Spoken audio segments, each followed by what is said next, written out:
वही व्यक्तियों की आवाज बनकर हम आपके बीच में कहने के लिए आए हैं।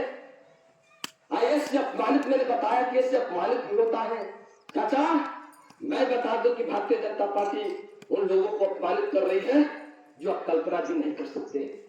हम जब अपनी बात भारतीय जनता पार्टी से जब कहने जाते हैं, हम जब अपने अधिकार की बात भारतीय जनता पार्टी से कर रहे हैं, क्या है मेरे भारतीय जनता पार्टी आपने मेरी वोट लिया और मेरे ही अधिकार को भंग कर रहे हैं, मेरे ही अधिकार को अपना रहे हैं, मेरे ही बच्चों को नौकरी छीन रहे हैं, तो भारतीय जनता पार्टी उसके जवाब में आप पर लाठियां बरसा रहे हैं। आप कहां सो रहे हैं? उस अपमानित व्यक्ति की बात कर रहे हैं जो आपके नौजवान पढ़े लिखे बच्चों को आप रोड पर भेज रहे हैं, नौकरी के लिए फार्म भरवा रहे हैं, उस पर आप अधिकार की जब बात करते हैं तो भारतीय जनता पार्टी उस पर लाठी की बौछार कर रही है। उसकी हम बात करने आए हैं। इसलिए हम लोग आपके बीच में पीडीए जनचौपाल के माध्यम से कोई चुनाव नहीं चल रहा है, न विधानसभा की चुनाव चल रहा है और न ही लोकसभा की चुनाव चल रहा है, न ही पंचायत चुनाव चल रहा है। मैं बिना चुनाव के आपके बीच में आखिर पीडीए जनचौपाल लगाने के लिए क्यों मजबूर है? जब पीडीए जनचौपाल सभा की आवश्यकता क्यों पड़ गई? आखिर अखिलेश यादव क्यों हम लोगों को बीच में आप लोगों को भेजने का काम किए हैं?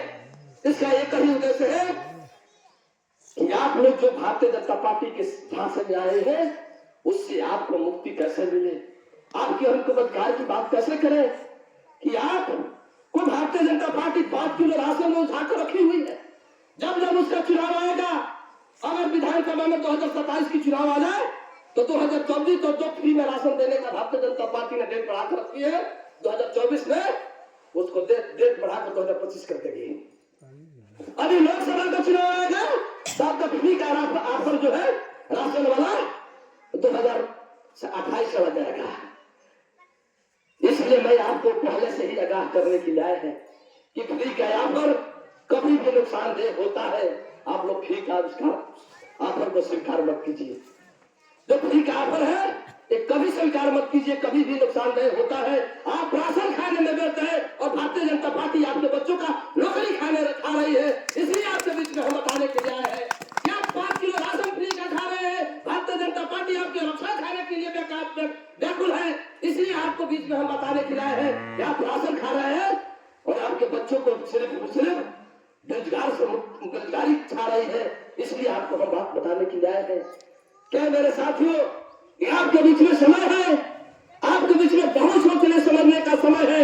अगर मैं बात गलती करूं तो आपके पास 2 बड़े समय है सोचने का, समझने का कि हम लोगों ने समाजवादी पार्टी के बैनर तले, पीडीए के बैनर तले आपको जनचौपाल सभा में जो बातें हम लोगों ने कहा वो सही है कि गलत है। आप लोगों ने दिल खाप पर आकलन करने का काम कीजिएगा कि मैं सामू ठाकुर जो मैं समझा रहा हूं गलत है कि सही है। एक आदमी और चाचा आपको बता दूं कि यह जो प्रतिमा सामने आपके दिखाई दे रही है, आखिर ये भी आप कल्पना करेंगे और ये भी आपके मन में सवाल पैदा होता होगा कि आखिर डॉक्टर भीमराव अम्बेडकर की ही प्रतिमा लगाकर क्यों अपनी बात कह रही है समाजवादी पार्टी। आप ये भी सोचते होंगे, आपका भी इसका मैं जवाब दे दो। भारतीय जनता पार्टी जो हमारे भारतीय संविधान निर्माता है, जिनके बदौलत सामू ठाकुर आपके सामने बोल रहा है, जिनके बदौलत हम पढ़ने का अधिकार पाए हैं, जिनके बदौलत हम लिखने का अधिकार पाए हैं, जिनके बदौलत हम चलने का अधिकार पाए हैं, जिनके बदौलत प्रधान से लेकर प्रधानमंत्री बनने का अधिकार प्राप्त हुआ है, उनको भारतीय जनता पार्टी उसी समय में इनके ही बनावट वोट लेकर, इनके ही दिए अधिकारों से, इनके ही दिए हथियारों से जाकर उस सदन में बैठी है और उसी समय में उसी कुर्सी से इस बाबा साहब को अपमानित करने का काम कर रही है। इसलिए हम बाबा साहब का प्रतिमा लगाकर आपके सामने बात कहने के लिए कटिबद्ध है।